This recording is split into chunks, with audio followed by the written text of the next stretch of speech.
आज की कहानी है भाग्य का लिखा कभी नहीं मिटता। एक गांव में एक बहुत ही ज्ञानी पंडित रहता था।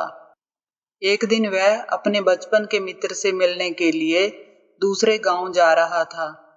उसका मित्र बचपन से ही गूंगा और एक पैर से अपाहिज था।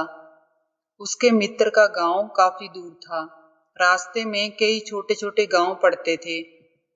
पंडित अपनी धुन में आगे चला जा रहा था। तभी रास्ते में उसे एक आदमी और मिल गया। वह भी पंडित के साथ साथ चलने लगा। पंडित ने सोचा, चलो अच्छा ही हुआ, साथ साथ चलने से सफर जल्दी कट जाएगा। चलते चलते पंडित ने उस आदमी से उसका नाम पूछा तो उस आदमी ने अपना नाम महाकाल बताया। पंडित को ये नाम थोड़ा अजीब सा लगा, पर पंडित ने नाम के विषय में कुछ पूछना उचित नहीं समझा। दोनों धीरे धीरे साथ में चल ही रहे थे। तभी रास्ते में एक गांव आया तो महाकाल ने पंडित से कहा, तुम आगे चलो, मुझे इस गांव में एक संदेशा देना है, मैं तुमसे आगे मिलता हूँ। पंडित ने कहा, ठीक है, और वह आगे की ओर चल दिया। तभी गांव में खबर फैली कि एक व्यक्ति को भैंसे ने मार दिया है। जैसे ही भैंसे ने उस व्यक्ति को मारा, ठीक थोड़ी ही देर में महाकाल वापस आ गया। फिर चलते चलते दोनों एक दूसरे गांव के बाहर पहुंचते हैं, जहां पर एक छोटा सा मंदिर बना था और ठहरने की व्यवस्था भी अच्छी लग रही थी। पंडित के मित्र का गांव भी वहां से अभी काफी दूर था और रात्रि भी होने वाली थी। तो पंडित ने महाकाल से कहा, रात्रि होने वाली है, पूरा दिन चलते चलते थकान भी लग रही है और भूख भी लगी है, हम यहीं भोजन करके आराम कर लेते हैं, कल सुबह आराम से आगे का सफर तय करेंगे।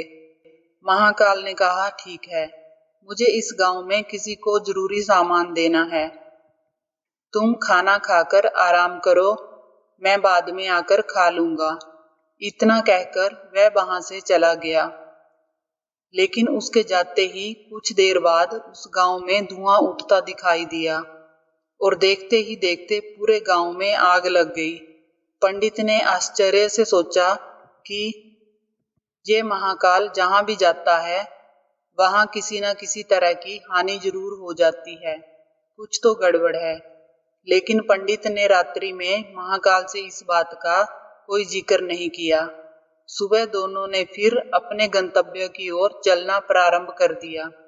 कुछ ही देर में फिर एक गांव आया तो महाकाल ने फिर पंडित से कहा, आप आगे चलते जाइए, मैं कुछ देर में आपको मिलता हूँ, मुझे इस गांव में भी कुछ जरूरी काम है, मैं काम करके आपसे आगे मिलता हूँ। ये कहकर महाकाल जाने लगा। लेकिन इस बार पंडित आगे नहीं बढ़ा, बल्कि वहीं खड़ा होकर महाकाल को देखता रहा कि अब वह कहाँ जाता है और क्या करता है। तभी लोगों की आवाजें सुनाई देने लगी कि किसी व्यक्ति को सांप ने काट लिया है और वह मर गया है। ठीक उसी समय महाकाल फिर से उस पंडित के पास पहुंच गया, लेकिन इस बार पंडित को सहन नहीं हुआ। उसने महाकाल से पूछ ही लिया कि तुम जिस गांव में जाते हो वहां कोई ना कोई नुकसान जरूर हो जाता है, क्या तुम मुझे बता सकते हो ऐसा क्यों हो रहा है?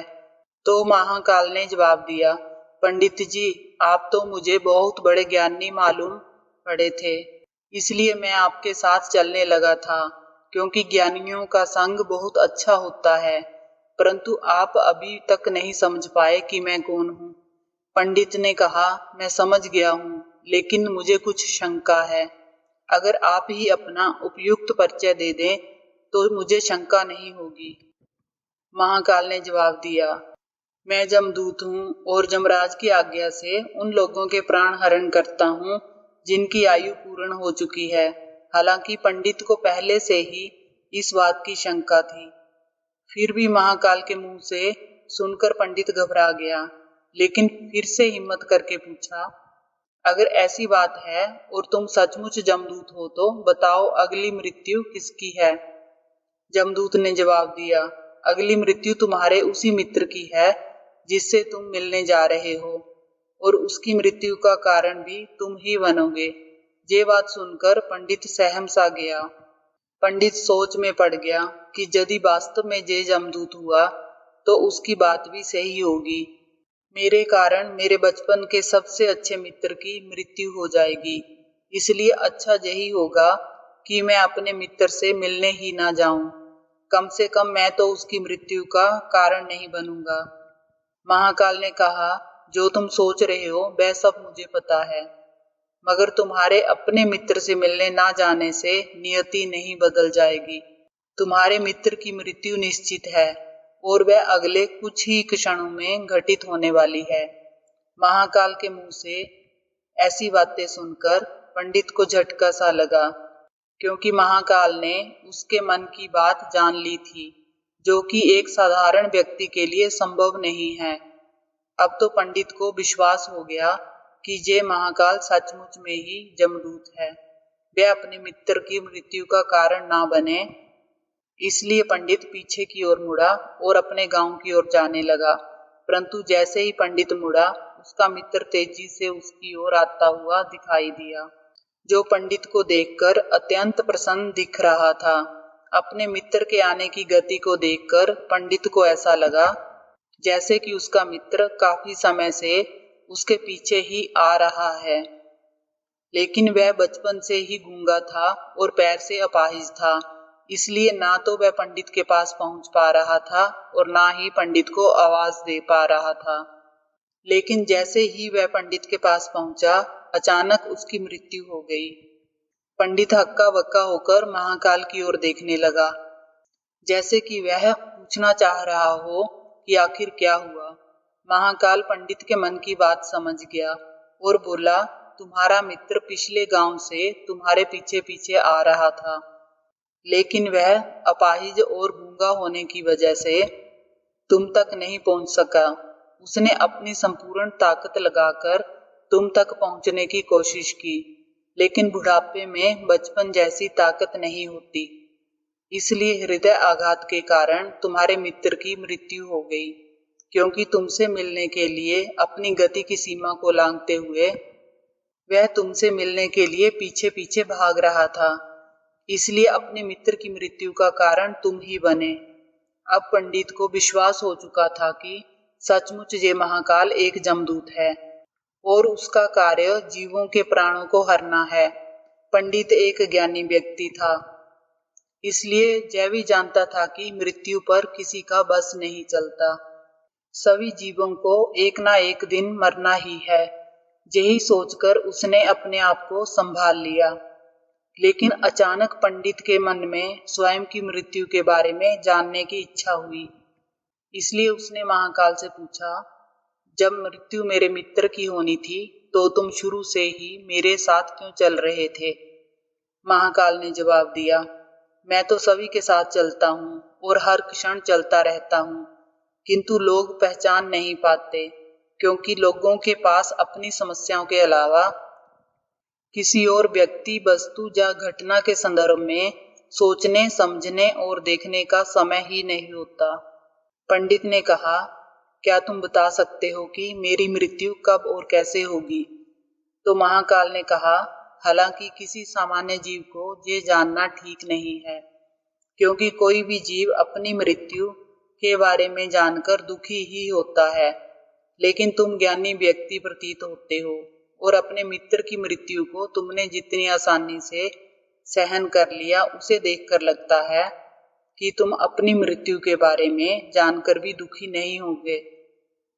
इसलिए मैं तुम्हें बता देता हूँ कि तुम्हारी मृत्यु आज से ठीक 6 महीने बाद आज के ही दिन किसी दूसरे राज्य में फांसी लगने से होगी। और सबसे आश्चर्य की बात ये होगी कि तुम स्वयं खुशी से फांसी को स्वीकार कर लोगे। इतना कहकर महाकाल जाने लगा, क्योंकि महाकाल का पंडित के साथ चलते रहने का अब कोई कारण नहीं था। पंडित भी अपने मित्र की यथाशक्ति कर्मकांड करके अपने गांव चला गया। लेकिन कोई व्यक्ति कितना भी ज्ञानी क्यों ना हो, अपनी मृत्यु की बात सुनकर दुखी तो होता ही है और मृत्यु से बचने के लिए कुछ ना कुछ करता ही है। तो पंडित ने भी किया। पंडित विद्वान था, इसलिए उसकी ख्याति उस राज्य के राजा तक थी। उस पंडित ने सोचा कि राजा के पास तो कई ज्ञानी मंत्री हैं, वे मेरी मृत्यु से संबंधित समस्या का कोई ना कोई हल निकाल ही लेंगे। पंडित ये सोचते हुए राज दरबार में पहुंच जाता है और उसने वहां जाकर राजा को सारा वृत्तांत सुनाया। राजा ने ये बात अपने मंत्रियों को बताई और उनसे सलाह मांगी। अंत में सभी ने विचार विमर्श करके कहा कि अगर पंडित की बात सही है तो ये तो निश्चित है कि उसकी मृत्यु 6 महीने के बाद ही होगी। लेकिन मृत्यु तब होगी जब वह दूसरे राज्य में जाएगा। यदि वह दूसरे राज्य में जाएगा ही नहीं तो मृत्यु भी नहीं होगी। मंत्रियों की ये सलाह राजा को भी ठीक लगी। बहुत सोच समझकर राजा ने पंडित के रहने की व्यवस्था महल में कर दी और राजा के आदेश के बिना उस पंडित से किसी को भी मिलने नहीं दिया जाता था। लेकिन पंडित कहीं भी आ जा सकता था ताकि पंडित को ये ना लगे कि वह राजा की कैद में है। परंतु पंडित डर के कारण स्वयं ही कहीं आता जाता नहीं था। धीरे धीरे पंडित की मृत्यु का समय नजदीक आने लगा और वह दिन भी आ गया जिस दिन पंडित की मृत्यु होने वाली थी। पंडित अपनी मृत्यु को लेकर बहुत चिंतित था, इसलिए उस दिन पंडित डर के मारे जल्दी ही सो गया ताकि जल्दी से वह रात बीत जाए और अगला दिन आ जाए तो उसकी मृत्यु टल सके। लेकिन पंडित को स्वयं नींद में चलने की बीमारी थी और इस बीमारी के बारे में वह स्वयं भी नहीं जानता था। अतः राजा के किसी वैद्य को बताने का तो प्रश्न ही नहीं उठता। उसी रात पंडित को नींद में चलने का दौरा पड़ा। वह उठा और जेल से निकलकर अस्तबल में गया। पंडित राजा का खास मेहमान था, इसलिए किसी पहरेदार ने भी उसे नहीं रोका और ना ही किसी तरह की पूछताछ की। अस्तबल में पहुंचकर वह सबसे तेज चलने वाले घोड़े की पीठ पर सवार होकर नींद में ही राज्य की सीमा के बाहर दूसरे राज्य में चला गया। इतना ही नहीं, वह दूसरे राज्य के राजमहल में पहुंच गया और उस महल के पहरेदार ने भी उसे नहीं रोका और ना ही कोई पूछताछ की। सभी लोग रात्रि के अंतिम प्रहर होने के कारण नींद में थे और वह पंडित सीधे राजा के शयन कक्ष में पहुंच गया जहां राजा और रानी सो रहे थे। वहां पंडित भी जाकर लेट गया। सुबह हुई तो राजा ने पंडित को रानी के बगल में सोया हुआ देखा, जिससे राजा बहुत क्रोधित हुआ और पंडित को गिरफ्तार कर लिया गया।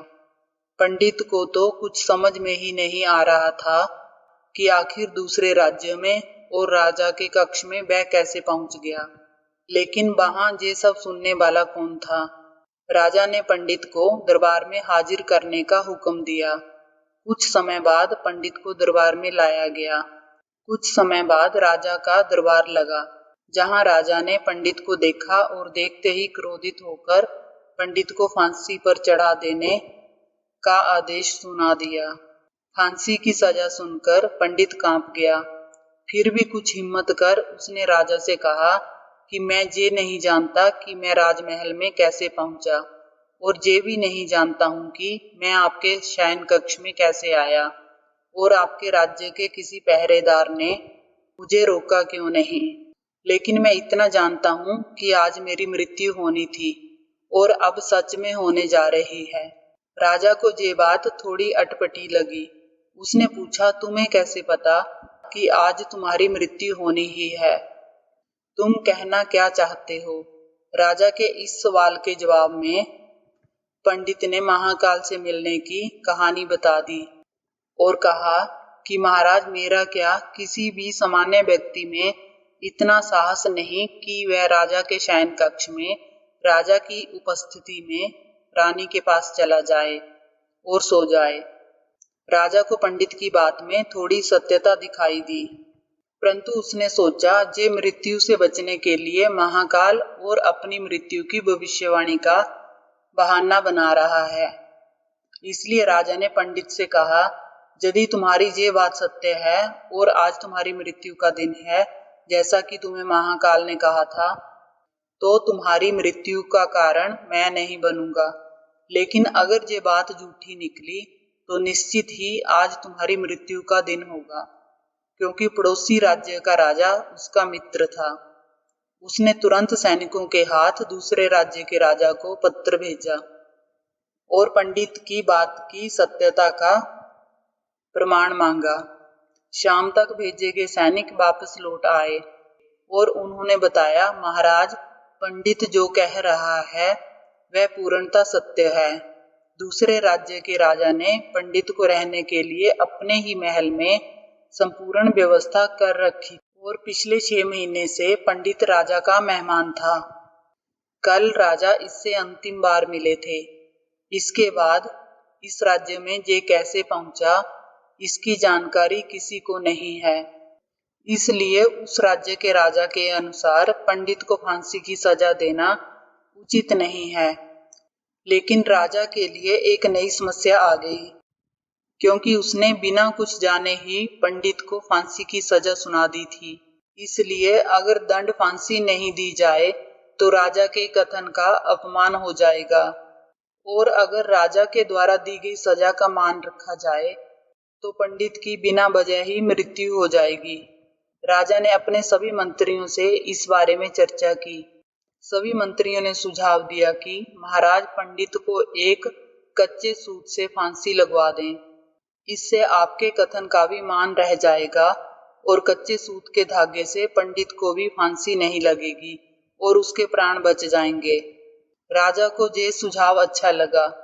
उसने ऐसा ही आदेश सुना दिया। पंडित के लिए कच्चे धागे के सूत का फांसी का फंदा बनाया गया और नियम के अनुसार पंडित को फांसी पर चढ़ाया जाने लगा। सभी लोग खुश थे कि ना तो पंडित मरेगा और ना ही राजा का वचन झूठा पड़ेगा। पंडित को भी विश्वास था कि सूत के धागे से तो उसकी मृत्यु हो ही नहीं सकती, इसलिए वह भी खुशी खुशी फांसी पर चढ़ने को तैयार था, जैसा कि महाकाल ने उसे कहा था। लेकिन जैसे ही पंडित को फांसी दी गई, सूत का धागा तो टूट गया, लेकिन टूटने से पहले उसने अपना काम कर दिया था। पंडित के गले की नस सूत के धागे से कट चुकी थी और पंडित जमीन पर पड़ा तड़प रहा था। हर धड़कन के साथ उसके गले से खून की फुहार निकल रही थी और देखते ही देखते पंडित का शरीर पूरी तरह से शांत हो गया। सभी लोग आश्चर्यचकित थे, पंडित को मरते हुए देख रहे थे। किसी को विश्वास ही नहीं हो रहा था कि इस कमजोर से धागे से किसी की मृत्यु हो सकती है। लेकिन घटना घट चुकी थी। नियति ने अपना काम कर दिया था। जो होना होता है वह होकर ही रहता है। हम चाहे जितनी भी सावधानियां बरतें, जितना भी उपाय कर लें, लेकिन हर घटना और घटना की पूरी प्रणाली पहले से ही तय होती है, जिसे हम थोड़ा सा भी इधर उधर नहीं कर सकते। इसलिए ईश्वर ने हमें भविष्य जानने की क्षमता नहीं दी है, ताकि हम अपने जीवन को ज्यादा बेहतर ढंग से जी सकें। और यही बात उस पंडित पर भी लागू होती है। यदि पंडित ने महाकाल से अपनी मृत्यु के बारे में ना पूछा होता तो 6 महीने राजा की कैद में डर डर कर जीने की बजाय ज्यादा बेहतर जीवन जीता। आपको ये कहानी अच्छी लगी हो तो वीडियो को लाइक करें, चैनल को सब्सक्राइब करें। कहानी को अंत तक देखने के लिए आप सभी का धन्यवाद।